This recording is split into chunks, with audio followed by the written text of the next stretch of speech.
Гэмтэргийн цуврал баримтат кино.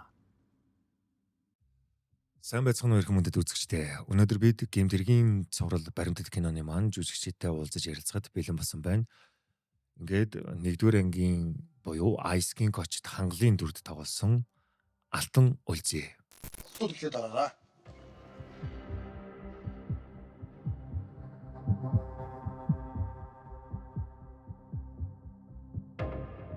Ингээд эхнэр нь хаана вэ? Битгэв. Эхнэр хаана вэ? Мэдгүй. 6-р анги буюу Гаж Хүсэл Дамбын Сүхбатын дүр тоглосон Пүрв Жавнаар хүрэлцэн ирсэн байна. Би чамайг хүлээж илээ шүү дээ. Одоо би чамайг хаална. Нөгөө хэрэг гардаг арай. Би эзэн байхад миний үгэнд орцаа юу? Би таарыг футдээ шинэ хаална шүү. Хоёрт энэ өдрийн мэндийг хүргэе. Энэ уран зохиолын дүр биш, бодит амьдрал дээр байсан хүний дүрд тоглоход ямар санагдсан бэ гэдэг асуултаар яриа эхлэв. За бүгдэд нь энэ өдрийн мэнд хүргэе. Баримтат кино гэдэг талаар нь би эхлээд нэг жоохон дуртах гэж бодож байна. Баримтат кино бол үнэн бодит юм дээр суурилж худлаа юмгүйгээр яг л байгаа байдал нөхцөлийг үзүүлж харуулдагаараа онцлог. Уран сайхан бол яаж болдог? Тэгтэл энэ киноны манай онцлог нь өөрөө баримтат үйл явдлыг уран сайхнаар хэрхэн үзүүлж харуулах вэ гэдэг нэг онцлогтой юм байгаа юм. За миний хувьд бол зохиолоо уншичаад би жиргсэн байхгүй юу? Юу ямар цаав юм бэ ч юу юм бэ гэдэг. Тэгээд жоохон таалагдахгүй маягтай байгаад би найруулагч руу хэлсэн л дээ нэг жоохон юм муухай юм байна. Би юм тоглох сонирхол алгаа гэсэн чинь. Яг тэр нэг бодит энэ хүнийхэн тэр дүрн тэр хийсэн гэмт хэрэгүүд нь маш аимшигтай юм байсан байхгүй юу? Тэгтэл энэ хэдмэн бол за мэдээж наад шиг аимшигтай муухай гэдгийг ойлгож байгаа. Бид нэр айл болох тийм бохир заваан одоо тийм нөхцөл байдлаар харуулахгүй юу? Уран сайхан орж ирэх учраас бас тэр талыг бодолцоод ингээд хийх учраас миний найз ингээд ороод ирээчээ гэдэг үгдээс би зориглоод орсон. Төлөвлөгөөнийхээ дагуу яг 100 хөргөө авдгаараа авсан. Мэдээж бол анхны хүлээн авсан мэдрэмжээ алдахгүйгээр би бол эхний ээлжинд бол уншигч байгаа зүгээс хүлээж авч байгаа штэ зохиол. Дараа нь жүжигчнийхээ хувьд дахиад ингээд нэлээд бодож бодцоо за нэг юм хүү анзааны тоглолцоход болох болов гэсэн нэг юм өөртөө нэг юу хаваад төлөвлөгөө гэдэг юм уу бодолт хийгээд тэгэл зориглоод ороод тоглолцсон шүү дээ. Тэгсэн болсон байх л гэж найдаж байна. Бидний дунд ингээд нэм цуврал аллах гэдэг зүйл байна гэдгийг анх олж мэдээд танд ямар сэтгэл төрсөн бэ? Чи нэг гадны уран сайхны киноны дээрээс л хардаг ч юм уу нэг бодит хүмүүсийн тийм түүхүүд үүдэн штэ ингээл ийм цуврал алуурч энэ гэл алдартай тийм гадны кинонууд ч байна бодит кейс түүхүүд ч байж идэг. Зүгээр л уншиж ирсэн болохоос өөрөө яг тийм юмд бүр бодит хүн шүү энэ чинь тий тийм юмд тоглоно гэдэг чи өөрөө бас юм ийгүү бас сонирхолтой байсан. Тэр бол тэгээд мэдээж эн чинь дүр гэдэг утгаараа одоо юу гэдэг юм бэ? Жүжигчтэй нэг юм байдаг шүү дээ. Дүрээ өмөрч тоглох моглох юм гэдэг шүү дээ. Надад бол энэ учиргүй дүрээ өмөрч тоглох нь хайшин. Гэхдээ энэ хүн иймэрхүү хүн байсан болов уу? Тийм болохоор иймэрхүү гэмт хэрэгүүдийг одоо ингээд юу ч асуудалгүйгээр л ингээд дахин үйлдэл цуврал алга хийгээдсэн болов уу гэдэг бодол надад төрж ирсэн байхгүй юу? Тэр ч утгаараа найруулагчтайгаа ингээд ярилцаад найруулагч болоо яг тийм бил байгаа шүү. Наад хүн чи өөрөө ийм онцлогтой ийм хүн байгаа. Яг надад бас нэг бодит үдсэн харсан бичлэг баримтуудаасаа ингээд цус дурдж явах нэг ийм хүн байгаа шүү. Өөрөө мэдэрсэн мэдрэмжээрэл болж игэл явчаараа бид нэг тэг энтергээд айл болох тийм зааж зөвлөмөргүй байна. Мэдээж яг уг бодит хүнтэйгээ юу бүр 100% адилхан байна гэж юу байх вэ? Гэхдээ тэр хүний хийсэн үйлдэлүүд нь өөрөө юм итгээд гаж хачин байж боломгүй байсан учраас за энэ хүн нэг иймэрхүү хүн учраас иймэрхүү хэрэгүүд хийгээд байсан болов уу гэд утгаар тэрс учиргүй нэг дүрээ өмөрч тийм лаг одоо тийм өрөмжилж тоглоог л те. Гэмтэргийн цуврал баримтат кино. Худалдаа үлзгийн хувьд одоо Ice King хочтой хангалын дүр дээр ажилласан байна. Зураг авалтын үед одоо хамгийн хүнд сэтгэл одоо үлдээсэн тийм хэсгээсээ та ярьж өгч. Эхний ээлжинд бол нэг баг зэргийн ажиллах юм төсөөл байсан. Энд тэндээс руу ах ирдэг нэг мэдээллүүд байдсан шүү дээ. Тиймэрхүү төсөөллүүд байсан. Тэг яг зураг авалтын хугацаанд ажиллагааны явцад яг ингээд энэ бодит хүн бодит төр ийм байсан. Ийм зүйлүүдийг ингэж хийсэн. Энэ дээрээ ингээд ийм байдалтай байсан. Ингээд тэр хэсгүүдийг л ер нь бол яг гоё юм гэгээтэй юм бол байгаагүй л дээ. Яг ингээд нөгөө бодит үлдэгдсэн хэрэг учраас одоо яг ингээд зураг авалт хийж штэ тэ. Тэр үед одоо яг танд за энэ нөхөр чинь ингээд хоод хаяад өгсөн байж тээ. Тэ. За энэ хүн чинь өөрөө хамгийн сүүл дээр нэг байцаалтынхаа явцад бол нөгөө хамтран амьдрагч эмэгтэйгийнхээ тухай асуухгүйгээр нохоонуудаа асуугаад байсан гэдэг тэ. Тэр талаар дэлгэрүүлж ирвэл. Ер нь бол яг хамгийн хүнд хэсэг нь байцаалтын явц байсан л. Яг хийцэн, үйлдэлсэн тэгээ баримттай тэ хөтлөгдсөн зүйлүүдийг тэгж хэлж ярих. Тэр намнаас гарахд бараг хэцүү байсан та юм. Тэгснэ гимсэж байгаа юм байхгүй. Нохоогоо асуугаад одоо ингээд нохоноос өөр юм ярихгүй. Тийм байцаалт явцд бол их тэр хэсгэл тийм тархин гэсэн л хэсэг байсан. Энд чинь бол одоо ингээд бодит хэрэг шүү дээ те.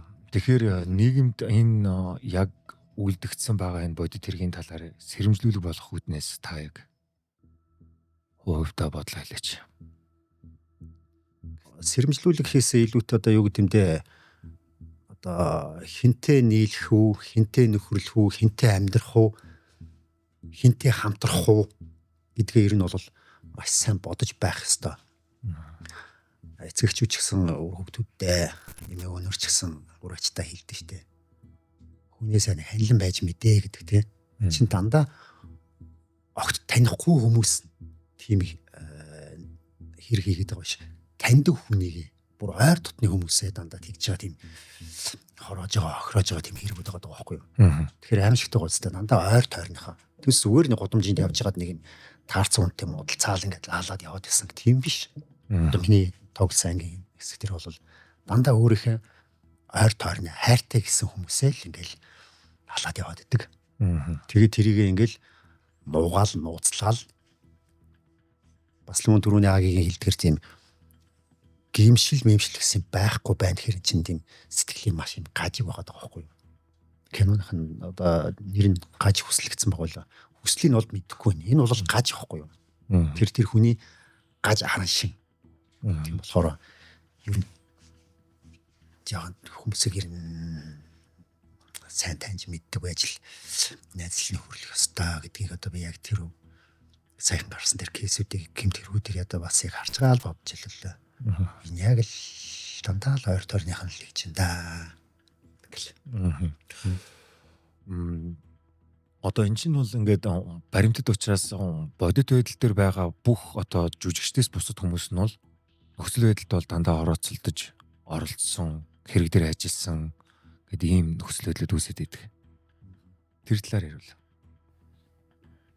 Тэг яг бодит бүх зүйл нь яг бодит болохоор ажиллагааны явцад ч гэсэн бас бодит байцаалт авсан хүн шүүх шинжилгээний баг тэр баривчилсан тэр хорьсон цагдаагийн багч бүгд яг бодит байсан болохоор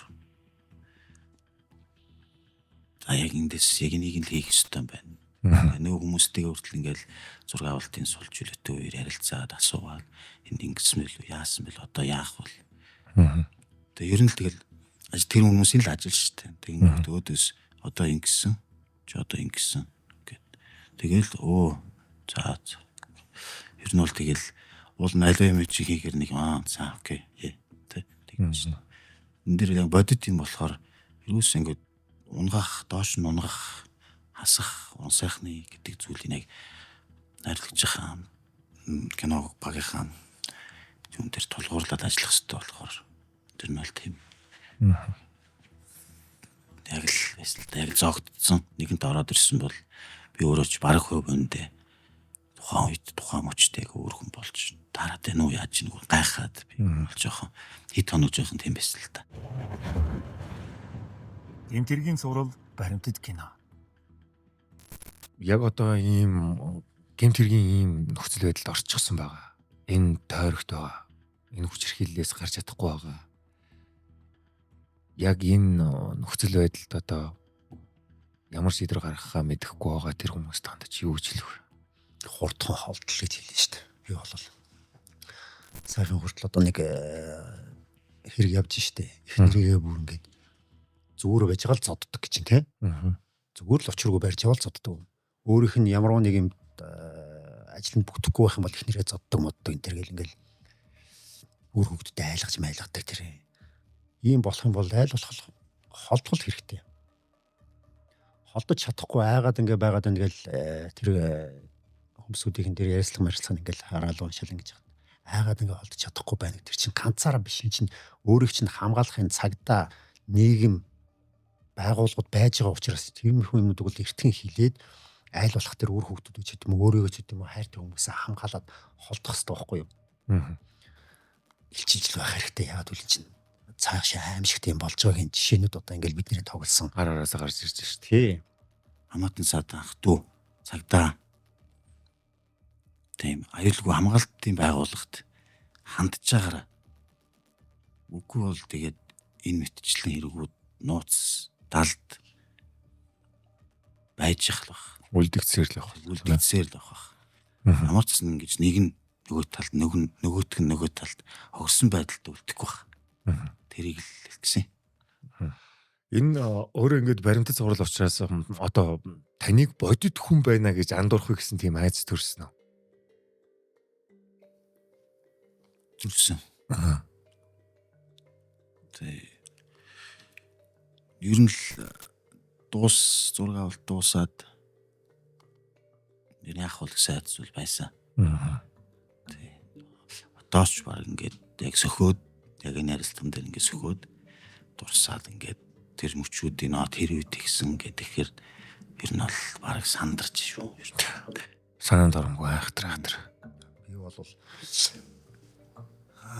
өргөчтэй арга иргэд юм уу найз нөхөд тийм хүмүүсүүдээс санаа зовсон байхгүй юу? Байцаалтын зураг авалт болсон байхгүй юу? Тэгэхэд яг нөгөө амьдрал дээр жинхнээсээ нөгөө тэр гэмт хэрэгтнээс байцаалт авсан байцаагч нь надад яг тоглож таарсан байхгүй юу? Өөрөө. Тэгээ ингээл бич нөгөө халдсан малцсан болцсон ингээл тоглож моглол ингээл иймэрхүү байгаал тэр чинь яг жижигхэн зураг авалт л та. Тэгээд би ингээл юм яриад ингээл дууссан чинь байцаагч нь яг л юм нөхөр байсан. Яг юм байна. Яг тэгэхээр тэр ингээд 50 юм шиг ярьж байгаа мөртлөө ингээд гарна ингээд хэлсэн. Би тэрийг нүрээс мэдэхгүйс Би бэрвж юу шүү дээ. тий. Тэгсэн чинь ягаад тэгэхээр нөхөр бүх насаар нь ойрох. Яг ингээд оногдуулах мэдчихэд нэг юм бүх насаар биш одоо тэ нэг хэдэн жилээр ойрох ялаар сольж болов гэсэн тийм юм байсан. Их 50 шиг мөртлөө айдсан тэгж илэрсэн. Тэр байцагт хэрэг тэрийг нөхөр ингээл анзаараа ингээд гарна ингээд хэлсэн гэж байгаа байхгүй. Яг ингээд хэлсэн шүү дээ. Очруу эндээс одоо ухаарл энэ төр аваад тах нь хайшин. Зүгээр л ер нь сэрэмжтэй байх хэвээр юмыг наанта цаантаа боддог байх хэрэгтэй, хардаг байх хэрэгтэй.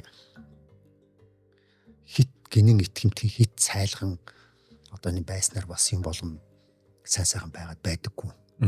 Тийм болохоор ер нь бол сайн гэж бодсон хүнээс чинь муу юм аимшигтай гарч болно шүү.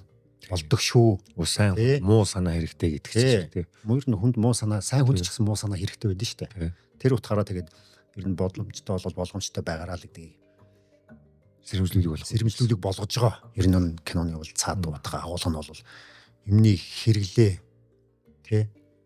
Юмны хит итгэл, юмны хайр хэтрэхээр ямар аюултай байдгийг ер нь бас энэ олон зурлуудын өөрийнх нь онцлогуд бас харуулах байхаа гэж бодож байна. За баярлалаа манай нэвтрүүлгийн урилгыг хүлээж авч хүрэлцэн ирсэн хоёр жүжигчэндээ цаашдынх нь уран бүтээлд өндрөөс өндөр амжилт хүсье. Ингээд манай өнөөдөр баримтат цуврал буюу гэмтэргийн баримтат цувралын подкаст ярилцлага өгөр өндөрлөж байна. Батан сайн над руу уцаар ирлээ. Хүн алчлаа гэдэг. Тэгээд тэрнээс хойш дүү маань ерөөсөө ялээгүй. Олонд ил болоогүй баримтууд. За сайн байна. Гэмтэргийн шалтгаан нөхцөл. За 1 2 3 4 Гэр цогч бодит ярэ. 6 өөр түүх, 6 өөр гэмтэрг.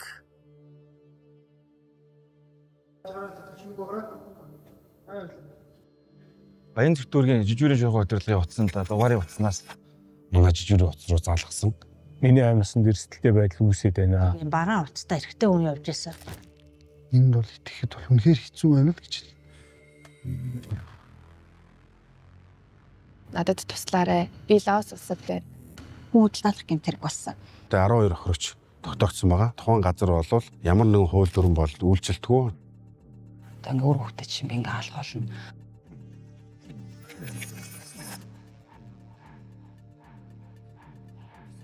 Ороход л дотор муухаар байл.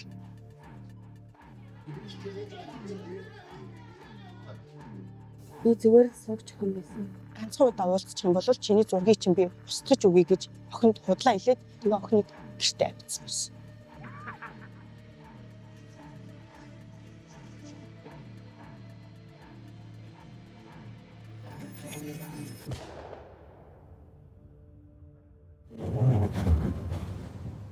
Гэмтэргийн зураг баримтат кино.